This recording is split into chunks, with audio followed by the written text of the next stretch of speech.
Aujourd'hui, nous allons continuer de parler de fichiers de configuration avec le format JSON. Le JSON, prononcé JSON normalement, a suivi de remplacement pour le XML, bien que certaines personnes continuent d'utiliser le XML de nos jours car tout le monde a ses préférences. Le point properties et le CSV étaient principalement des formats de fichiers pour du stockage simple et local. Le XML possédait un format plus complet et plus complexe et pouvait servir pour envoyer des données. Mais le JSON surpasse de loin le XML à ce niveau-là. Le JSON fut en effet principalement conçu pour pouvoir transformer vos données en fichiers et pour pouvoir récupérer ces mêmes données à partir d'un fichier.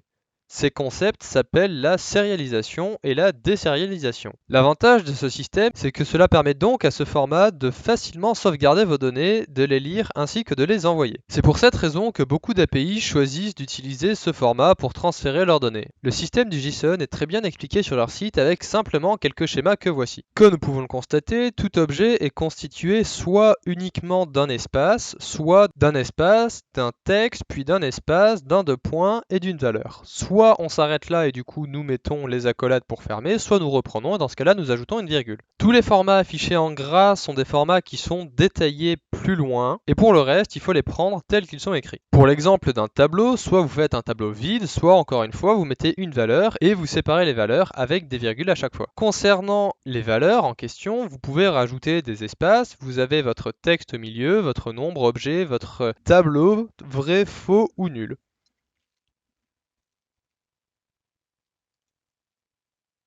Et enfin, les espaces, qui sont les plus importants, peuvent en effet ne pas avoir d'espace. Si on suit la ligne du haut, nous ne sommes pas obligés de mettre quoi que ce soit. Ensuite, ils peuvent être définis par une quantité non définie d'espace de retour à la ligne, de saut de ligne ou de tabulation horizontale. Dans la suite du XML, nous n'avons qu'une seule racine, ce qui fait que notre JSON représente un énorme objet. Un exemple de JSON dans Minecraft, par exemple, ceci nous permet d'avoir du texte cliquable vers mon Patreon et quand nous passons notre souris sur le texte, cela affiche que du texte est affiché quand nous passons la souris dessus. Sur ce, j'espère que cette vidéo vous a plu. Si c'est le cas, n'hésitez pas à vous abonner et je vous dis à demain.